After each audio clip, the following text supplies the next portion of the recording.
కాంగ్రెస్ పార్టీని చేయి గుర్తును రేవంత్ రెడ్డి గారిని, రాహుల్ గాంధీ గారిని, సోనియా గాంధీ గారిని గుర్తు పెట్టుకొని మల్లికార్జున్ గారి నాయకత్వంలో అశేషంగా తరలి వచ్చిన ఆసిఫాబాద్ జిల్లా 2 నియోజకవర్గాల కార్యకర్తలు, ఆసిఫాబాద్, సిర్పూర్, కాగజ్ నగర్ కార్యకర్తలందరికీ కూడా పేరు పేరున హృదయపూర్వక నమస్కారాలు.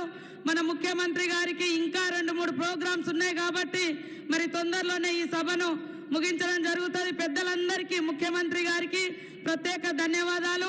సభ అధ్యక్షులు, జిల్లా నాయకులు, మాజీ ఎమ్మెల్యేలు, మరి కేంద్ర మాజీ మంత్రులు, ఎమ్మెల్యేలు అందరికీ కూడా, మా అక్కలకు, తమ్ములకు అందరికీ నమస్కారాలు. ఇవాళ స్వేచ్ఛగా బతుకుతున్నామంటే కాంగ్రెస్ పార్టీ తీసుకొచ్చినటువంటి అంబేద్కర్ గారి చేత రచింపజేయబటువంటి భారత రాజ్యాంగం ఉండాలంటే చేయి గుర్తుకు ఓటేయండి. మనుధర్మ సిద్ధాంతం రావాలంటే బీజేపీని తీసుకురండి. కానీ ఈరోజు బీజేపీ పేదల పార్టీ కాదు, అది కేవలం దోపిడీదారుల పార్టీ, కార్పొరేట్ కంపెనీల పార్టీ.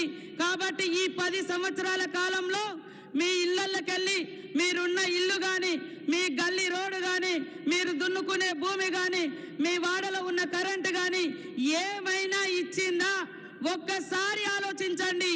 బీఆర్ఎస్ కూడా ఇంకా కేసీఆర్ గారు పవర్ హ్యాంగ్ ఓవర్ లో బతుకుతున్నాడు, అధికారం మత్తులో బతుకుతున్నాడు, అధికారం ఉన్నామనేటువంటి భ్రమలో బతుకుతున్నాడు. ఆయన ఉన్నప్పుడు ఏం సమస్యలు లేవట, ఆయన పోగానే అన్ని సమస్యలు వచ్చినాయట.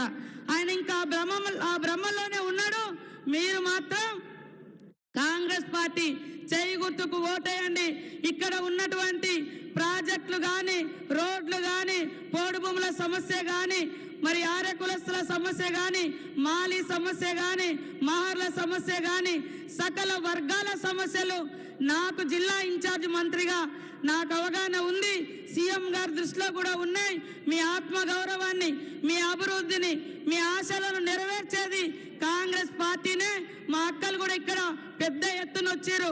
ప్రతి మహిళకు మరి 10 లక్షల వరకు ఇన్సూరెన్స్, ఎలాంటి వడ్డీ లేకుండా రుణాలు ఇవ్వడం జరుగుతుంది. ఇప్పటికే 3 నెలల్లో ఉచితంగా బస్సు ప్రయాణం, అంగన్వాడీ అప్గ్రేడ్లతో పాటు 34,000 మందికి 3 నెలల్లో ఉద్యోగాలు ఇచ్చినటువంటి ఘనత మన సీఎం రేవంత్ రెడ్డి గారిది. అదే విధంగా మహిళలకు కూడా అన్ని రంగాల్లో ముందుకు తీసుకురావాలన్నటువంటి లక్ష్యంతో పనిచేస్తా ఉన్నాం. దయచేసి మీరందరూ కూడా ఒక్క అవకాశం, రాహుల్ గాంధీ గారికి ఒక్క అవకాశం, ఈ రాష్ట్ర ముఖ్యమంత్రి గారు వచ్చి అడుగుతున్నారు కాబట్టి మరి ఆత్రం సుగుణ గారికి ఓటేసి చేయి గుర్తును గెలిపించాల్సిందిగా కోరుతూ, ఈ జిల్లా అభివృద్ధి అక్కడ ఉన్నటువంటి సీఎం గారిది, ఇక్కడ ఇన్ఛార్జిగా ఉన్నటువంటి నాది. మీరు బూతులలో ఓట్ల మెజార్టీ తీసుకురండి. ప్రతి గ్రామాన్ని అభివృద్ధి పదంలో తీసుకొచ్చి మీ ఇబ్బందులన్నీ కూడా పరిష్కరించే బాధ్యత నాది అని తెలియజేస్తూ మీ అందరికీ పేరు పేరున నమస్కారాలు, ధన్యవాదాలు తెలియజేస్తూ చేతి గుర్తుకే అందరు చేయలేపి దయచేసి చేతి గుర్తుకే. ఆడబిడ్డలం ఇద్దరం ఉన్నాం ఈడ. నేను మంత్రిగా ఉన్నా, ఆమె గెలిస్తే రేపు కేంద్రం నుంచి వచ్చినటువంటి ఈ ఫారెస్ట్ ఇబ్బందులన్నీ కూడా సంపూర్ణంగా పరిష్కారం అవుతుంది, ప్రశ్నిస్తుంది.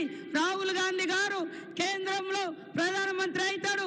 మనలాంటి వెనుకబడ్డ నియోజకవర్గాలకు, జిల్లాలకు అత్యధిక ప్రాధాన్యత ఇస్తాడు. నమ్మి ఈ ఒక్కసారి కేంద్రంలో కూడా అధికారం ఇవ్వండి. 5 ఏళ్ళు ఇక్కడ రేవంత్ రెడ్డి గారు సీఎంగా ఉంటారు. మీ కష్టాలు, మీ ఇబ్బందులు, మీ ఇల్లు, అదేవిధంగా మీ భూములు, మీ పట్టాలు సర్వం కూడా మా బాధ్యత అని తెలియజేస్తూ అందరికీ నమస్కారాలు, ధన్యవాదాలు. ఇప్పుడు గౌరవనీయులు పెద్దలు, మీ మనందరి అభిమాన నాయకుడు, ప్రజాపాలకుడు, ఇందిరమ్మ పాలనను అద్భుతంగా అట్టడుగు స్థాయి వరకు తీసుకెళ్లి ఇచ్చిన మాట నిలబెట్టుకుంటూ మరి రాహుల్ గాంధీ గారి నాయకత్వంలో జిద్దుగా పనిచేస్తున్నటువంటి నాయకుడు. జిద్దంటే జిద్దే, గ్యారంటీలకు గ్యారంటీ మన రేవంత్ రెడ్డి గారిని ఇప్పుడు మాట్లాడాల్సిందిగా కోరుతా ఉన్నాను.